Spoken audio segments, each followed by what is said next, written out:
L'atelier de conservation et de restauration de tableaux d'Aldo Pocel est installé à Lyon, au cœur du quartier des Brotteaux, à 5 minutes de la gare de la Part-Dieu, entre les métros Brotteaux et Masséna. Il est vaste et accueillant, sous ses hautes verrières de 40 mètres carrés qui diffusent une importante lumière de jour, idéale pour la restauration de tableaux. L'atelier bénéficie de tout l'espace nécessaire pour une bonne organisation de travail et le traitement de grand format avec ses 150 mètres carrés de surface. L'atelier est doté d'une chambre forte de 9 mètres carrés et 3 mètres sous plafond, dans laquelle les tableaux sont rangés chaque soir. Un système de détection volumétrique et périmétrique relié à un transmetteur téléphonique équipe l'atelier et la chambre forte. Aldo Pocel travaille pour les monuments historiques, musées, professionnels du marché de l'art et les particuliers avec qui il aime entretenir des relations privilégiées.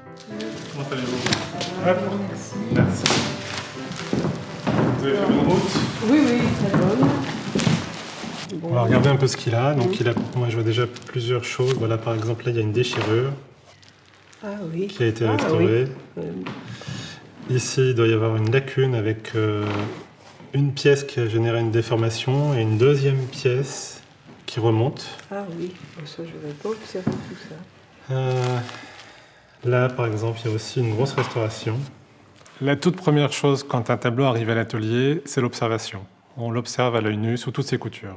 Ensuite, on a des moyens techniques qui vont nous permettre de contrôler ce que l'on a déjà constaté à l'œil nu. On observe un tableau en ultraviolet quand il arrive à l'atelier pour voir s'il a déjà été restauré. Parce que l'ultraviolet permet de faire apparaître d'anciennes restaurations. L'infrarouge, c'est un autre moyen de contrôle technique. Ça permet de traverser la couche picturale et de voir ce qu'il y a derrière la peinture, de savoir comment l'artiste a procédé pour peindre son tableau. Donc en fait, on découvre des dessins préparatoires et on peut découvrir également des repentirs, c'est-à-dire que l'artiste a changé d'avis en cours de route.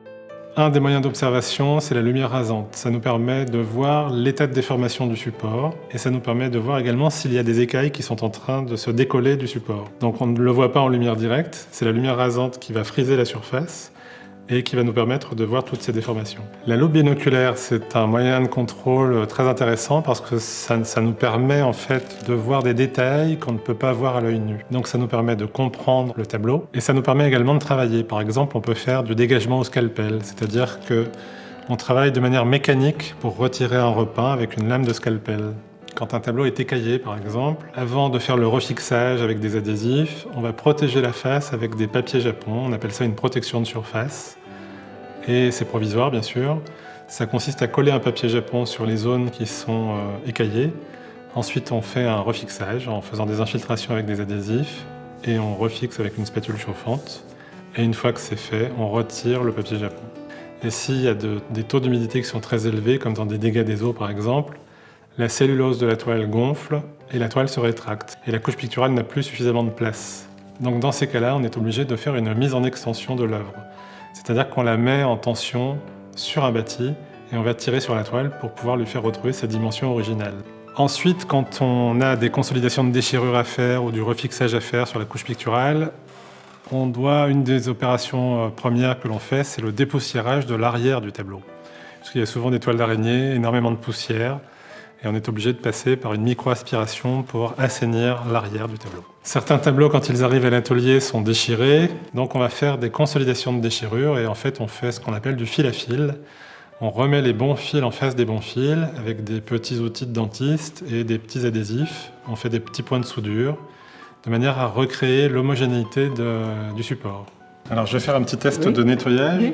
Donc là c'est du décrassage pour l'instant. Et c'est de l'eau ou... Là, c'est un mélange d'eau et de triammonium citrate. C'est une solution très douce qui dissout la saleté. Maintenant, on va faire un test de dévernissage, parce que là, on n'a retiré que les pollutions atmosphériques. Ça, c'est le vernis qui s'est oxydé et qui a jauni. Et là, on redécouvre les couleurs originales.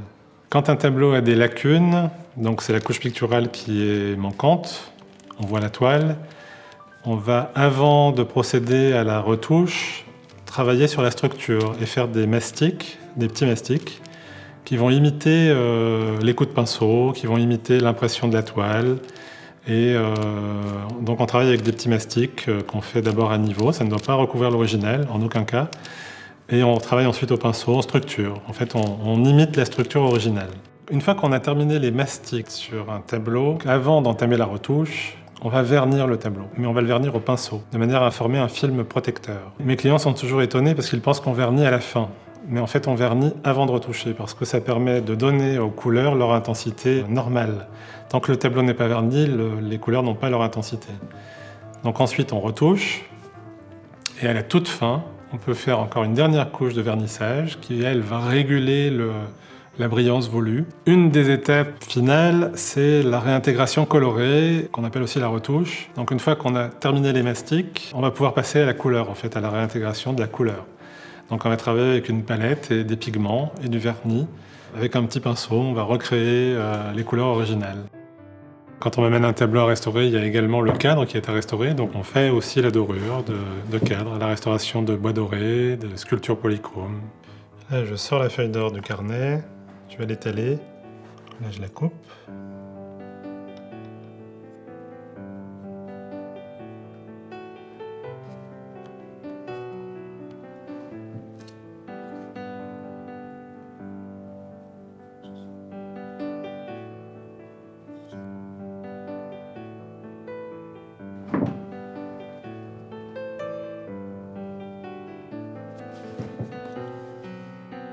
Pour répondre à une demande de mes clients, en fait, je me suis mis à commercialiser des cadres qui sont fabriqués par un fabricant français. Donc j'ai passé un accord avec eux.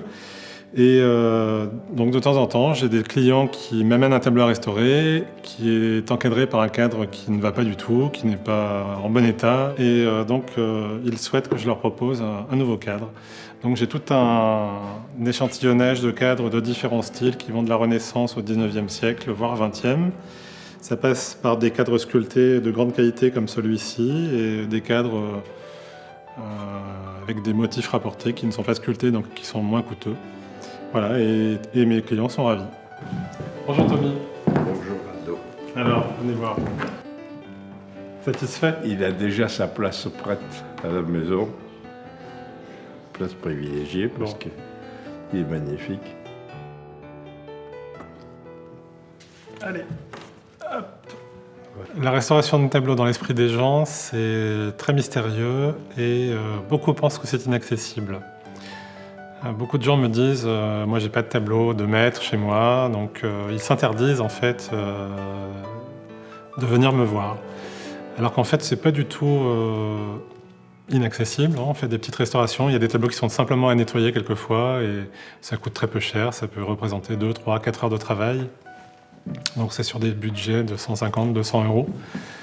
Et quelquefois c'est spectaculaire, donc ça vaut vraiment la peine. Donc j'encourage tous ceux qui se posent la question à venir me voir. On fait des devis gratuits et sans engagement. Voilà, comme ça ils en sauront un peu plus sur leur tableau.